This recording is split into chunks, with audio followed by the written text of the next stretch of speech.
Hey, it's Kyle here, and today I'll be reviewing Poster Girl by Veronica Roth.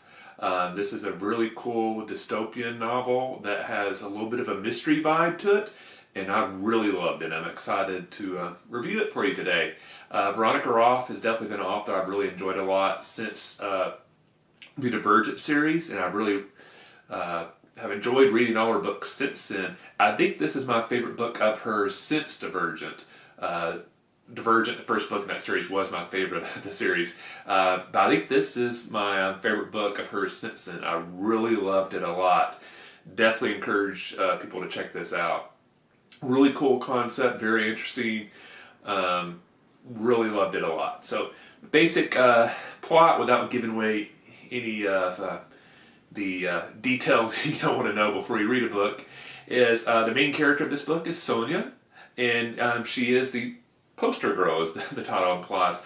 This book is set sometime in the future. If we get a year date, I don't remember it, so it's somewhat, I would say it's not super far in the future, but not like within like 5 years. If I had to guess, maybe like 20, 30, 40, 50 years in the future. It's not like 500 years in the future is what I mean.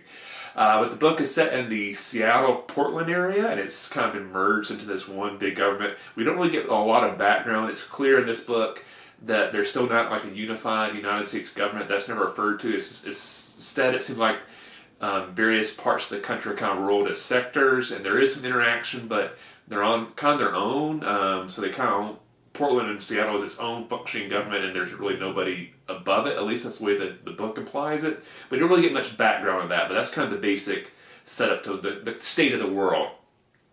And kind of interesting part of this book is usually when you get this, dystopian, you're in the middle of this dystopian of like an evil government being overthrown or something like that.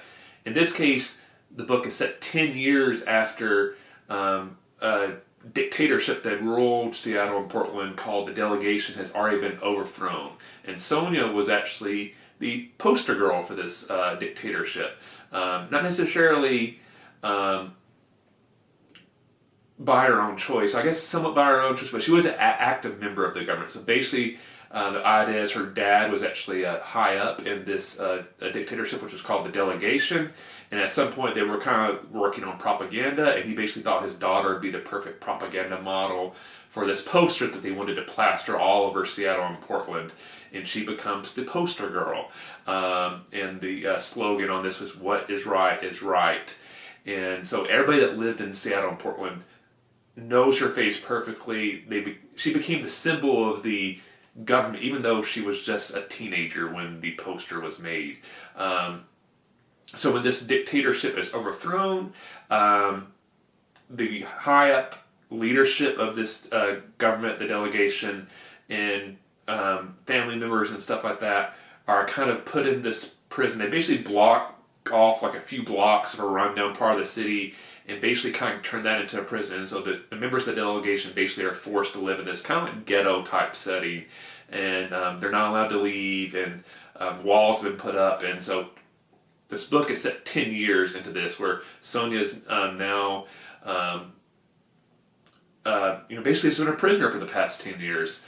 And it's very interesting setup, because definitely from her perspective, I actually realized there were some bad elements of the government that was overthrown, but overall she thinks it was doing good, and that the rebels that overthrew him have just caused chaos. And she definitely has that point of view.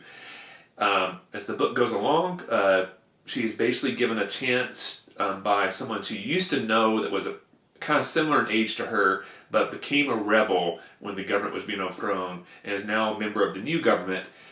Her old friend basically gives her a chance to win her freedom by investigating this case and trying to track down somebody that went missing during the previous dictatorship, as a way to kind of atone for her sins of being the poster girl and earn her freedom. And so that's kind of the general plot of it. And so the rest of the book, you kind of get Sonia kind of going into the world, learning more, trying to solve this mystery, trying to find this basically kid who was kidnapped and kind of given to a loyal government family. And it's her job to basically try to find this kid and return her to the actual birth parents who the government stole him from. So during the course of this, she obviously learns more about her the government that she thought was good, and she kind of finds out some things about that makes her question that. She learns a lot of things about her family, friends, things she took for granted that turned out not to be true, or things maybe she thought, people that she thought was bad, maybe they weren't bad, people she thought was good, maybe weren't good. So it's kind of very interesting, kind of like a dystopian one, but taking place post-fall. So I almost kind of think of something like the Hunger Games series. If the first book in the Hunger Games series was set after the government of the Hunger Games had already been overthrown, and basically the characters are reminiscing, hey, do you remember like 10 years ago when we had this crazy Hunger Games type tournament? What was the deal with that? And usually you don't get that, you know. So I really enjoyed that. The mystery side of this book was very interesting. So I think if you typically don't like dystopia, but you do enjoy mystery novels and maybe whodunits, I think you'll like this, because this is very interesting, trying to unravel this enigma of what happened to this kid, why was this kid taken, who has the kid now, is the kid safe, what's going on, how do we get the kid back, all that type of stuff. So great mystery storyline to it, great dystopian concept. The world building in this is very interesting. You get, throughout the book, you get more and more details of what this previous government was like. The real basic kind of outline I'll give you is the delegation had basically used this technology that could be implanted into people's brains that basically kind of worked somewhat like the internet, especially like you got the internet embedded in your brain. And then basically the way it would work, you know, like if you were walked by a building and you were curious about the architecture, you could just think about that, and then a message would pop up on your eye that only you could see that would tell you the background of that building. But it basically enabled the government to monitor all aspects of your life, and they would reward good behavior. So like if you were polite or you helped somebody, you would get points. If you did something bad, like broke a law or were rude to somebody, you would get points taken away. And you could purchase things with these points. So it was a way to kind of incentivize people to behave the way their government wanted to.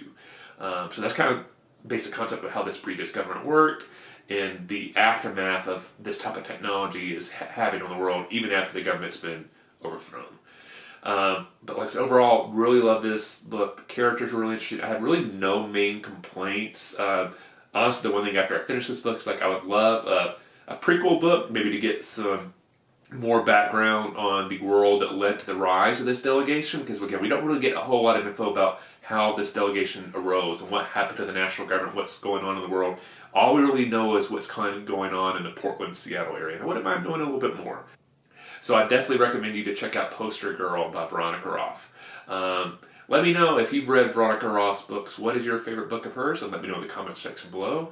And if you've read a really good dystopian novel lately, let me know in the comments section below. That is one of my favorite genres, and I'm always looking for a new book to read. If you like this video, please hit that like button. If you have yet, please subscribe to the channel. I really appreciate the support. Thanks for watching. I'll see you the next time, and happy reading.